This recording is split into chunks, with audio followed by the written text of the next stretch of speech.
My husband and I have both been married before. Mine was what affectionately gets called a starter marriage.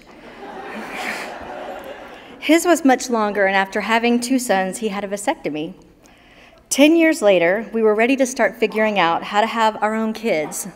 We checked into vasectomy reversals, and they were pretty expensive for us and not a guarantee.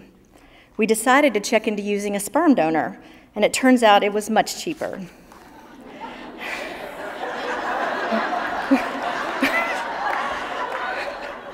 This wasn't a hard decision for me.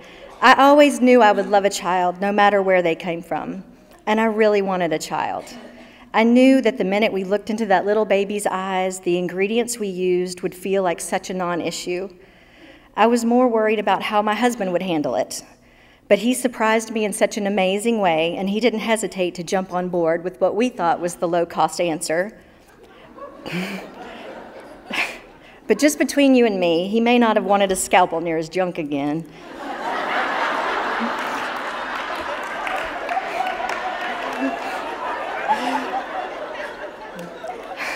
So we found the local insemination office and began the process. Now, I like to think of myself as pretty evolved, and we definitely looked at intelligence and education, but you can't ignore the fact that a listed donor is 6'3" with curly brown hair, blue eyes, probably with little green specks in them. I bet he's tan, and he's a runner. Where was I?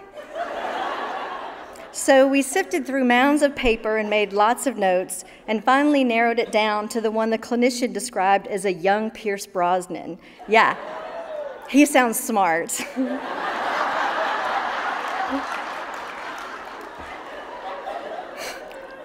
As we were going through this process, we decided early on that there would be no secrets. We were not ashamed of the route we had taken.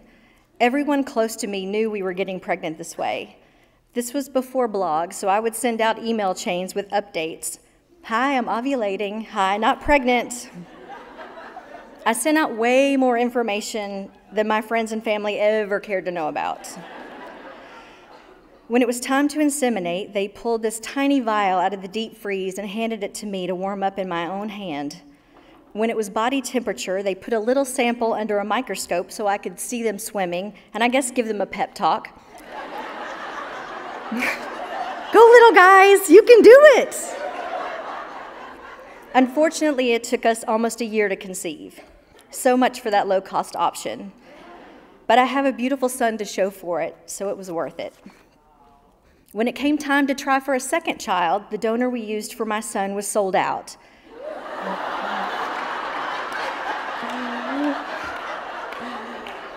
So it was back to the drawing board.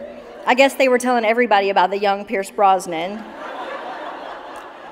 This time, as with a lot of things with second children, we weren't nearly as uptight. Since I already had an XY, I was looking for someone who was throwing double X's. We found a donor who had 4 daughters already, sold. Sure enough, I had a beautiful baby girl and our family is complete. As my children have grown up, I have taken every opportunity to tell them how they were conceived.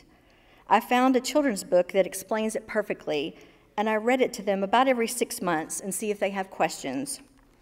As time goes on, they have more questions, smarter questions. I answered them with as much honesty as I can. They don't remember when I told them about how they were conceived. They've just always known. Now, you may have heard the saying, you don't know what you don't know, and while they were babies and toddlers, it was easy for me to forget the conception part. But then someone would comment on how they looked just like their dad, or someone would ask, where did the blonde hair come from? And I would remember in an, oh yeah, that's right, kind of way. And sometimes that would trigger my mother worries. I worry that they will be teased. I worry that they might feel like there's some missing piece of themselves that they need to find. I worry that they will want to reach out to their donor and he could be a jerk. But ultimately, I know all I can do is love them the very best I can and give them strong enough roots that no matter how the wind blows, they will be okay. I watched a docuseries on donor-conceived children who found their half-siblings and looked for their donor. It was eye-opening. These kids who met their half-sibs, as they're called, had this seemingly instant connection that was astounding. They compared each other's faces, likes, and quirks, and they knew immediately they were family. Both of mine know they have lots of half-siblings out there that I hope will one day really be a part of some new and different extended family for them. This fact of their lives is just a tiny part of what makes them unique. We are still at the beginning of this lifelong journey. And for my husband, their father, who didn't hesitate to take this route to parenthood with me and knew I would be an open book, I am forever grateful.